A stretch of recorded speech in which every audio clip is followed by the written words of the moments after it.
मुळात आज जे आम्ही आलेलो आहे हे या देशातल्या पोशिंद्याच्या अडचणीच्या काळामध्ये त्याला मदत करण्यासाठी आलेलो आहे. मध्यंतरी मोर्चा सुरू व्हायच्या अगोदर माझा एक मित्र आला आणि म्हटला की दादा ते तहसीलवाले म्हणतात की निवेदन काय देणार आहे. म्हटलं निवेदन नाही द्यायचंय, मी कुठलंही निवेदन घेऊन नाही आलो.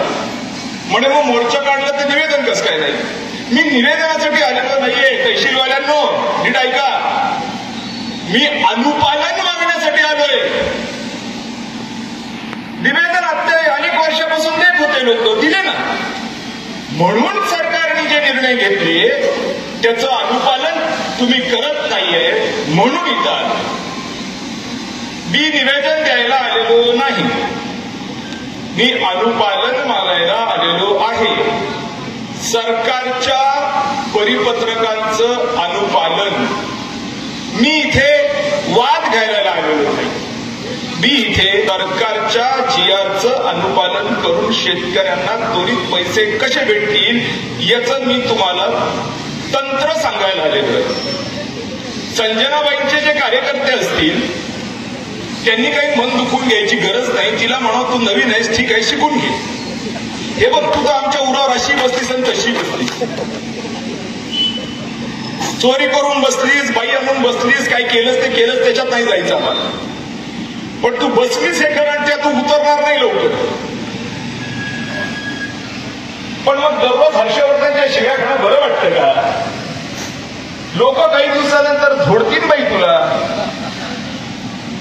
तुला झोडावं असं आम्हाला वाटत नाही. तू किती आम्हाला झोडलं असशील तरी.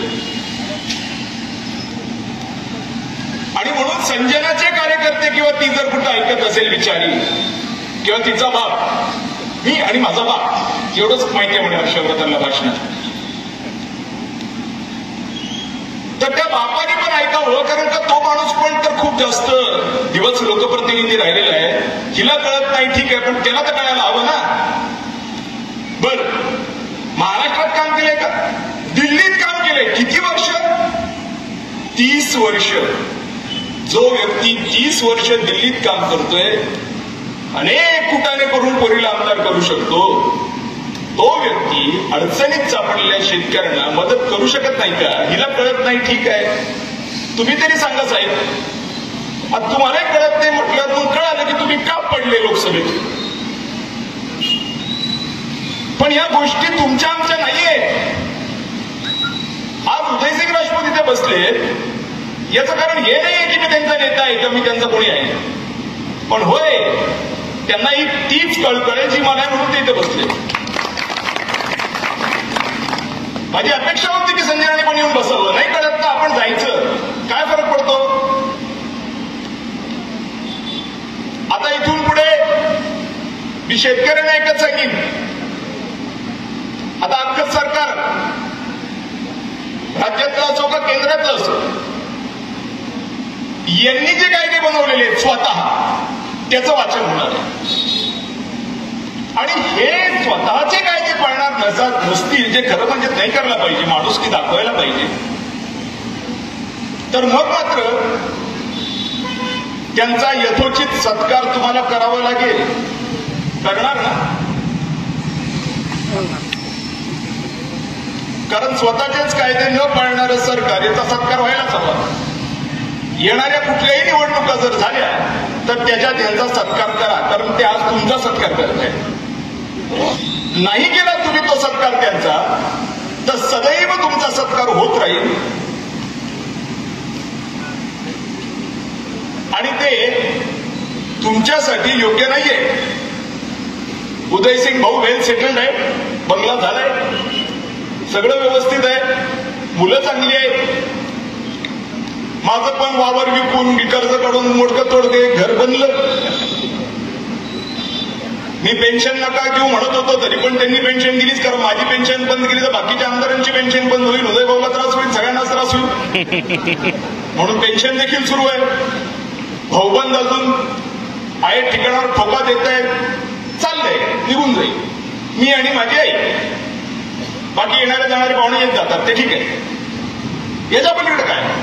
पण शेतकरी वर्ग हा कसा काय निभाव लागणार याचा, आणि म्हणून कृपया तुम्ही या गोष्टीचं नीट सगळं गणित काय आहे हे आवर्जून ऐका.